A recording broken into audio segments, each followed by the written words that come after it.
We're now in March 2021, and how does this month compare to where we were last year? Well, we're going to take a look at the inventory month supply, active listings, the median percent of original price received. We're taking a look at some other metrics and compare them to last year to give us some insight on where we might be headed in the upcoming months now that we're entering into springtime, which is the most popular time to buy or list your home. So we're going to bring you some valuable insight. Stay tuned. We're going to keep this short and simple. Let's go.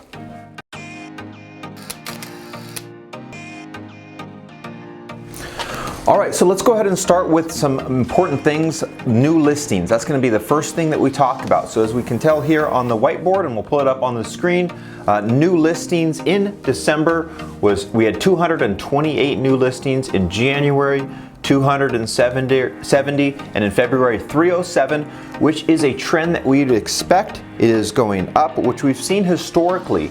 As we enter into springtime, we're going to see new listings, which means more inventory, which is good for you buyers because you have more options to choose from, and it's going to just be better as far as supply and demand. Generally, prices might be a little bit more attractive for you. Percent of original price received. Now, percent of original price received is an important metric because it tells us how strong the market is. So as we can see, in December we had 100% of original price received, and in January we had 99.6, and in February 99.4. We're seeing a little bit of a dip, but not that noticeable, and we really have a strong market, which is good for sellers, but that means for you as buyers, expect to be paying very close to that list price on average when you are making those offers.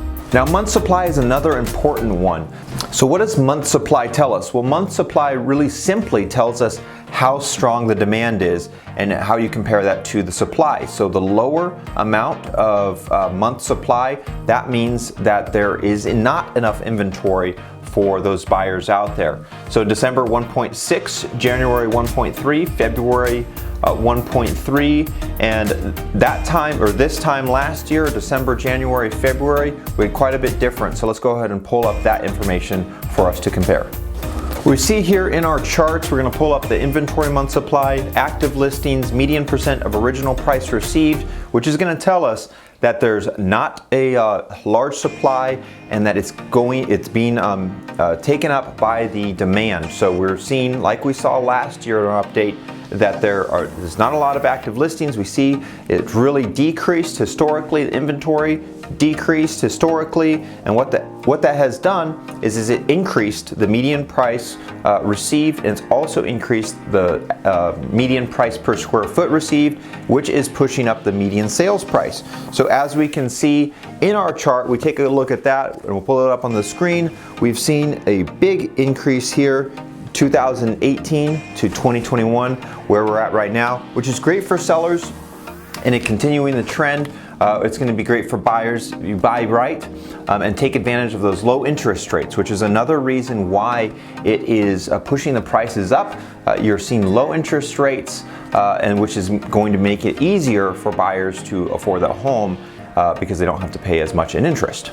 And here we're going to take a look at the median sales price. In December, $690,000. In January, $680,000. In February, $681,000.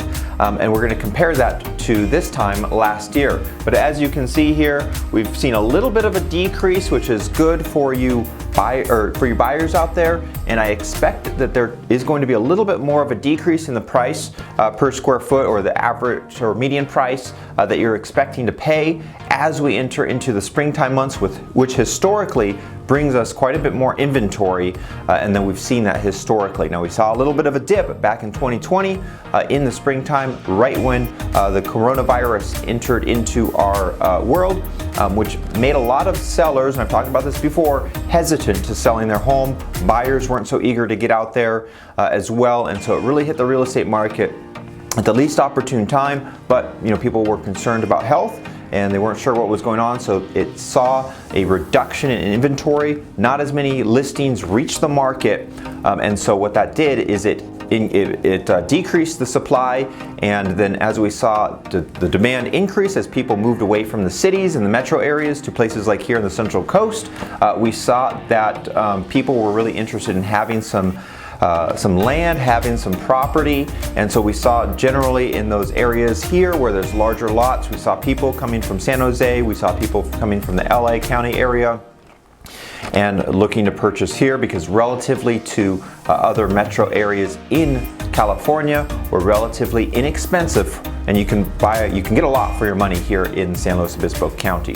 Now, median days on market is an important one for us to take a look at, and what this does is it tells us one, how well priced a property is. If a property is a very high price and it's above what a buyer is willing to spend, it's probably going to sit on the market for a longer time. This isn't rocket science. And if it's priced very aggressively by the seller, or if it's underpriced for whatever reason, then it's probably going to have a lower price or lower days on market. And so what we're seeing here is we're seeing the median days on market really took a shot up in early 2020 and a big dip down in 2020 around springtime as people really started to take advantage of the houses that were on the market because the inventory was pretty low, and we've seen a decrease in the days on market.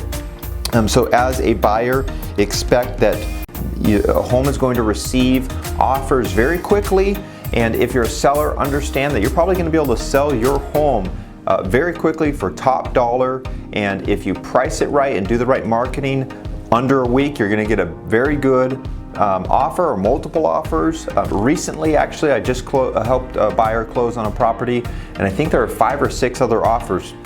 We had the best terms. We were not the highest price, but we had the best terms, so we were able to get our offer accepted, and we just closed. But that gives you a little bit of an idea of what you're going to be competing against. Multiple offers, 5, 6 offers.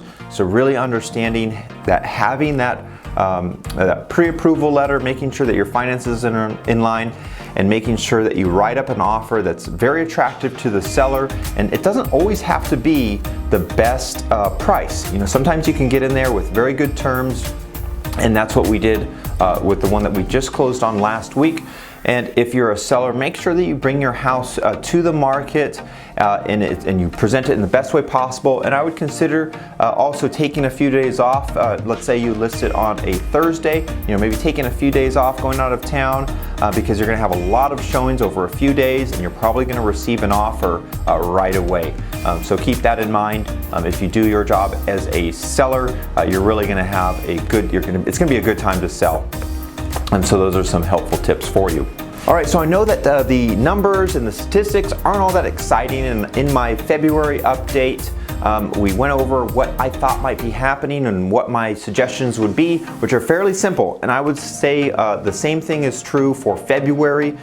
If you are a buyer, be patient. Make sure that you are well approved and that you have talked to a reputable lender who is local, because the lender who's local can actually call that listing agent and give them some reinforcement and some confidence that the buyer, if you're a buyer, is going to be able to make that purchase happen and close.